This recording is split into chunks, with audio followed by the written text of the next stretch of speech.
All right, guys, today we'll be starting on a 2012 Toyota Camry. This windshield we're going to be using is a 3473 Pilkington brand. This windshield fits from 2012 to 2017. It's the same type of windshield. Double check to make sure you have no attachments on this. We're going to go ahead and check it to make sure. Again, that windshield we had at 3473 has no attachments. This windshield right here we have does have electrochromatic mirror, but it does not have it. It just has a regular rearview mirror. Since we're in here, let's go ahead and loosen the rearview mirror with a torque 15. 2 twists will do it, just enough to get it loose. Shake it off and just pull it.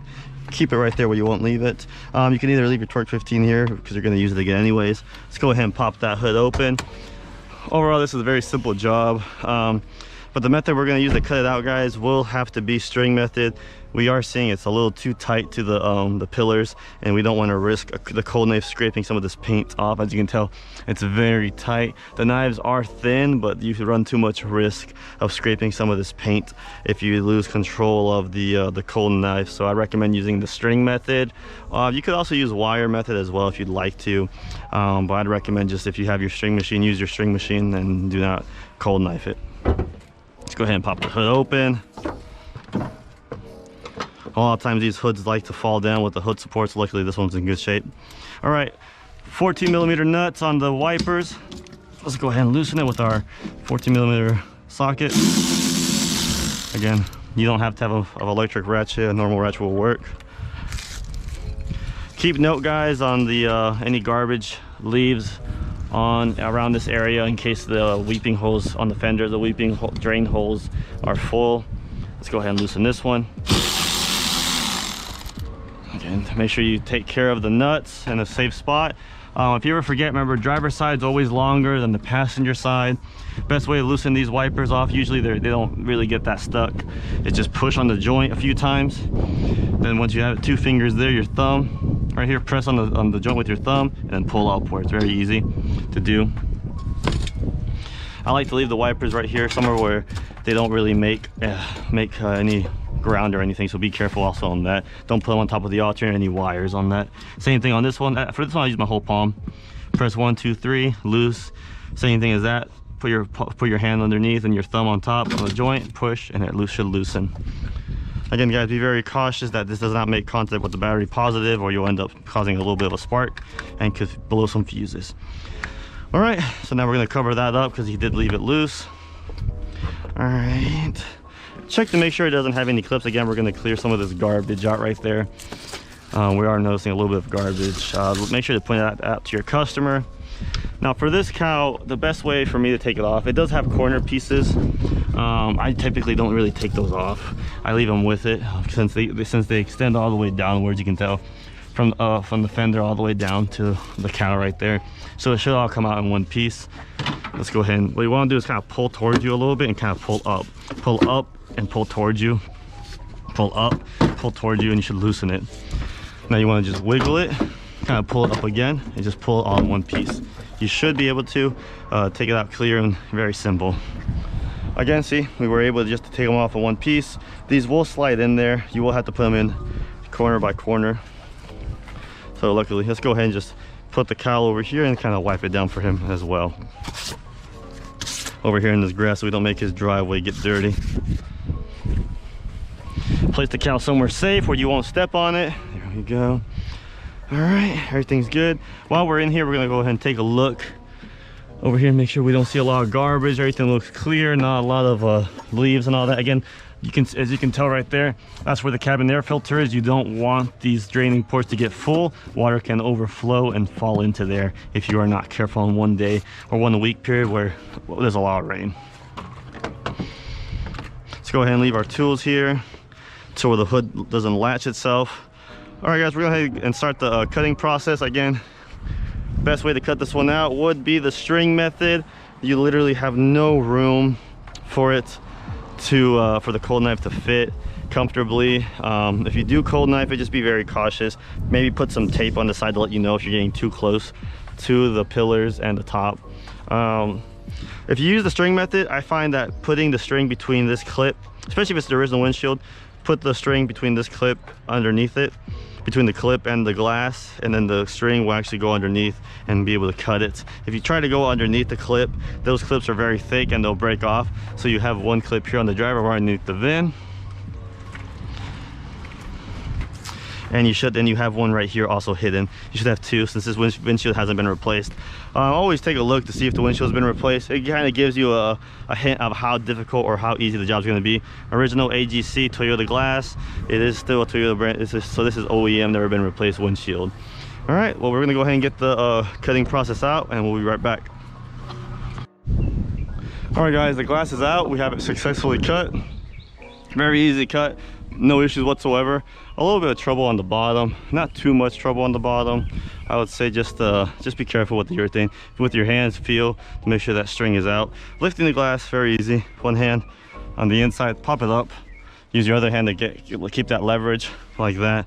Now you got the bottom. What you want to do is kind of grab the bottom here, tilt forward, maintain, then pull back. Be careful with the door right there, guys. You don't want to accidentally end up having to replace the door glass while you are having to replace a windshield as well.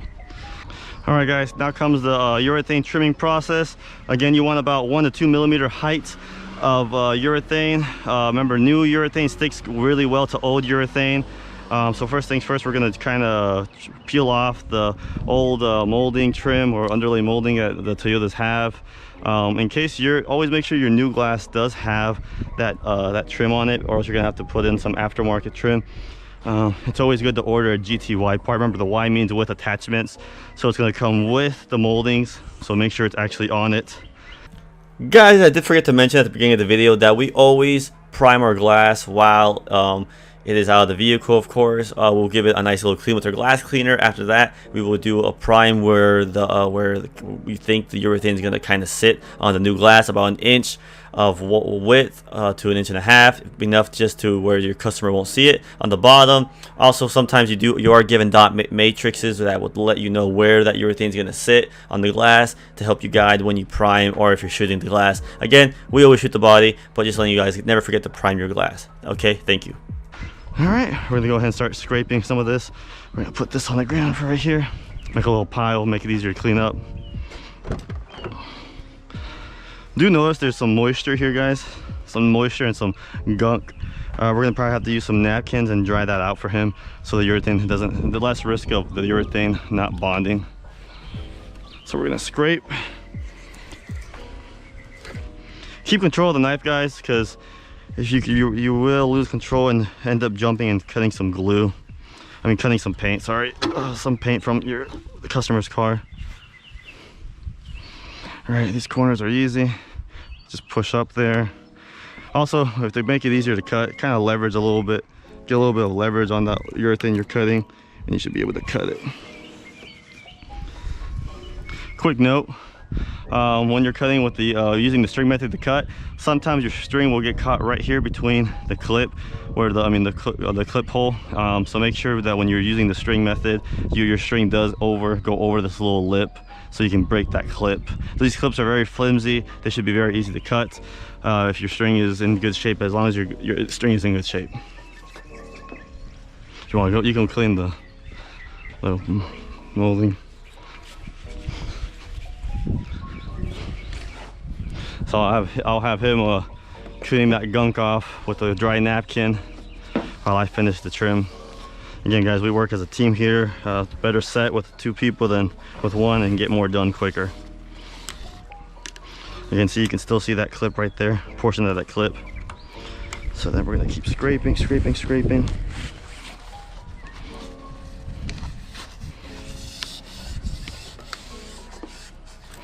Again, keep control of this knife at all times. You do not want to lose control of the knife and have it jump on you and you scrape some of your customer's paint. You can tell I kind of did do a little jump there, but it was enough to where I was able to control it.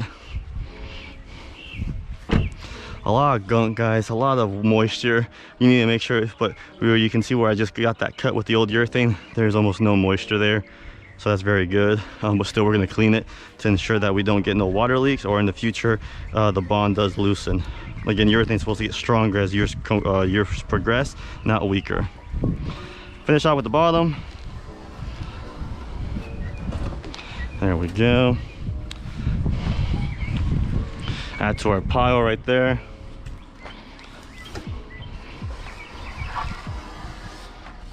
And she's ready to go. Real quick, guys, while we do have the windshield out, we want to do our customers a favor and clean the dash. This is the one time you can get a good, nice clean on the dash while the windshield's out, because you can run into accidentally spraying the dash cleaner on the glass and your glass cleaner on the dash. So what we're gonna do is don't actually spray the glass cleaner. We're gonna use our Pilkington auto glass cleaner, and we're gonna spray our napkins. What you want to do is douse the napkins to a good little percentage. If you spray the dash itself, you might cause it to dry out. So what you want to do is just kind of do it like that, so it picks up all those hairs, picks up all those hair and that dust is what you're trying to do. You don't want to actually just clean it, like deep clean it. You just want to pick up all that dust, make it look a little bit more better. We're just going to clean the area where he would have trouble reaching. Now, since we cleaned that, fold the napkins to the other way. Douse it a little bit. Now we're gonna wipe his dash for him. Then also, the reason why we don't want to spray the dash is we could end up spraying the pinch weld, and these chemicals could also cause the urethane not to bond to the old urethane, the new urethane not bond to the old urethane. So there we go. Clean the A-pillars too, a lot easier. Again, avoid touching the pinch weld with your glass cleaning napkins. As you can tell, we did get a little bit of dirt. You can tell that we did clean pretty well and make it look nice and pretty for him. All right. We're about to start the urethane, the new urethane process with our Milwaukee electric caulking gun. Biggest issue with water leaks on this, guys, are these clip holes. If you do not shoot a straight bead, you can cause, if you shoot too close to this hole, you will cause a water leak, guys, and that's the last thing you really want to have to deal with. If you are uncertain, I can show you real quick on how you can avoid it. You can get me a glove, please, on how you can avoid a water leak if these pinch holes are too close to the old urethane, because shooting on top of the old urethane will be a lot better. If you are uncertain about it, on how your bead is, or just to kind of just cover yourself, this would be the best method I found to it. Back when I was first starting, I was always really cautious on it, but I've gotten a lot better with my bead. So what you want to do is grab a glove, shoot a little bit with your finger.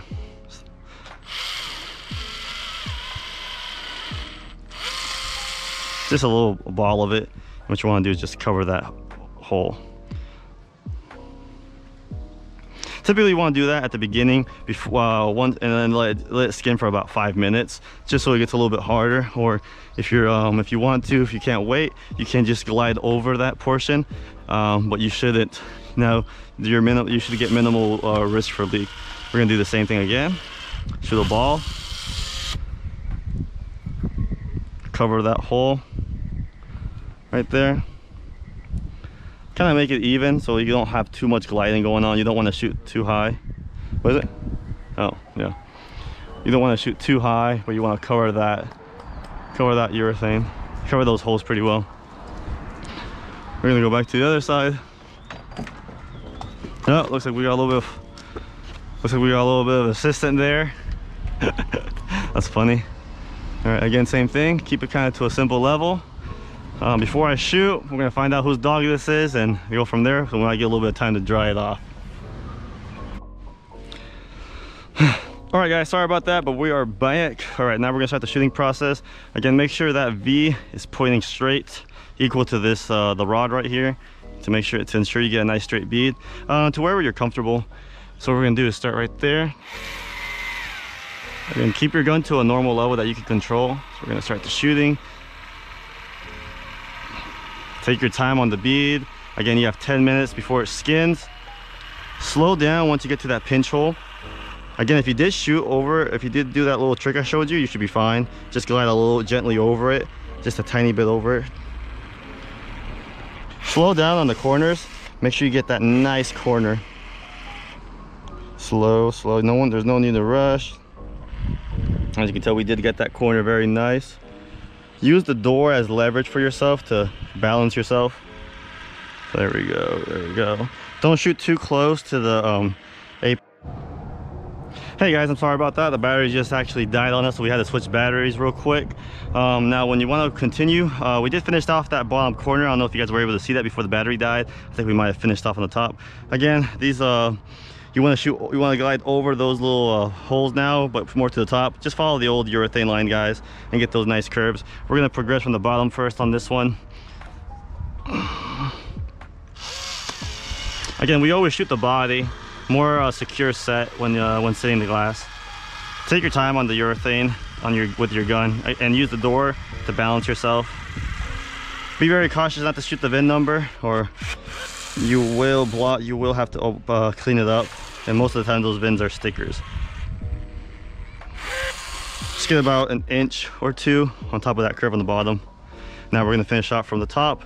Again, I like to overlap it just about an inch or two, an inch and a half or an inch, just a little bit, just to secure that I won't get a water leak.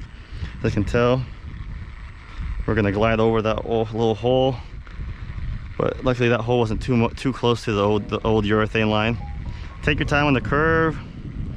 Remember, you want a nice straight bead, not too many waves in it. There we go. Use that door as balance. That door is your friend. Don't sit on it though. Just kind of lean on it a little bit. We're gonna overlap that as well. Okay. Again, guys, the reason why we overlap on that bottom one is so when water's traveling downward, there's no way water can actually just go through up there again. And we are gonna seam it together to secure that it's bonded. So we're gonna seam that. We're gonna seam over here, except that one we did pretty good of stabbing it in there, and we're gonna seam these two together. Same thing as always, goes over, but we're gonna seam it right there at the end so it stays closed. Oh, we're gonna use just a little stick we found. Okay, you wanna just seam it upward, seam it upward, seam it upward, and there we go, get that nice little glue connected right there. Make sure you get the bottom as well to close it, to prevent a dam from building or a water pool building up and cause rust as well. So you can tell we're good there. Same thing over here. Avoid any type of dam that could be built. There we go.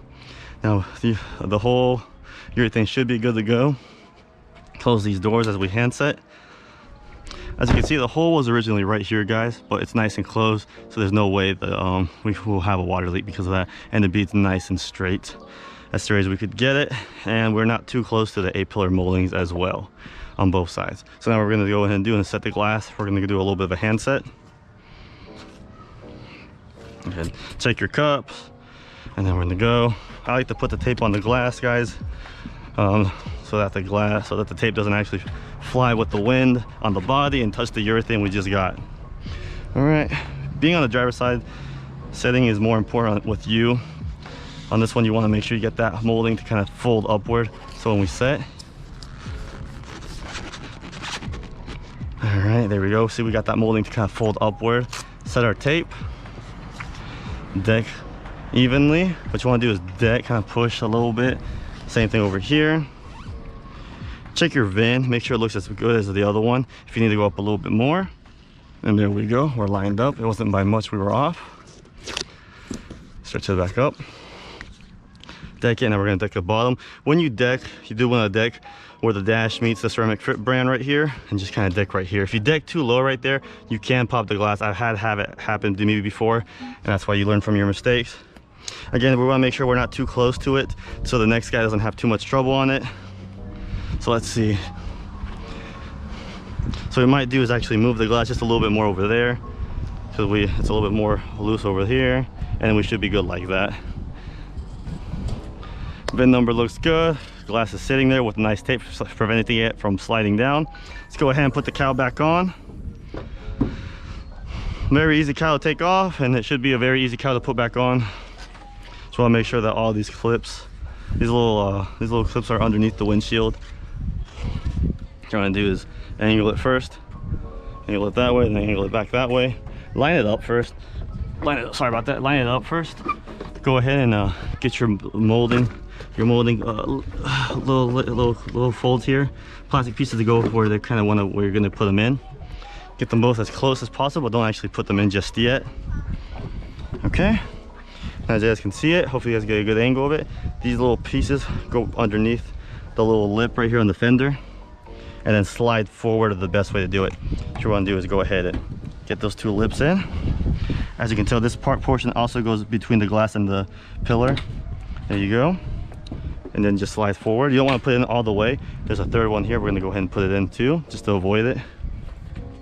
Now we're going to go do this side, because once you move the cowl forward, it's going to be a lot harder to put it in. Again, put this piece underneath between the glass and the pillar. There we go. And then you got that right there. Now it should slide forward up. It should slide forward upward and be good in place. Now what we're going to do is fold the cowl forward a little bit to ensure those clips get all underneath. It's gonna be a little bit of a headache sometimes, because like one clip, all it takes is one clip not to line up and it will just fight you. Okay, there we go.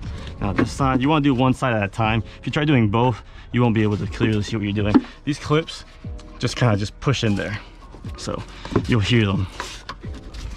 Once you are in and lined up, and you want to make sure you're flush against there too, you'll be able to see that we're in here.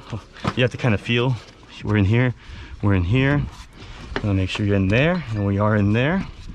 We're all good to go. Again, Toyota does make it pretty easy. They are labeled left and then passenger side. So, and that's of course if you're facing the engine, the compartment right here. So we're gonna go ahead and see. I think there are wiper marks right here. So there's a wiper mark right here. And I'm not sure if I can find the other one, but that wiper mark are there to help you stay lined up with where your blades are supposed to sit. So that's where the driver's side's gonna go. So we're gonna use, yep, that's where the driver's side's gonna have to sit, the end of it. Yeah. Let's go ahead and grab our sockets. Our lug nuts, and put them back in. So what we're gonna do is put the nuts, again, start with your finger. You wanna just tighten it with your finger first, a few turns before you end up cross-threading if you just jump to your electric ratchet. Put it on tight. Hold with one hand to ensure it doesn't move. You wanna just tighten it. There we go. Of course, always just double check yourself. Don't trust your tool, electric tool, because you never know if it could be dying. Just give a little pull extra. There we go. And then we're gonna hold that one the same way. We're good, and then just one little push, and we're good there too. Grab your tools, make sure you don't leave no tools behind. Also, do not forget to put your rearview mirror on. Okay, we're gonna leave that there.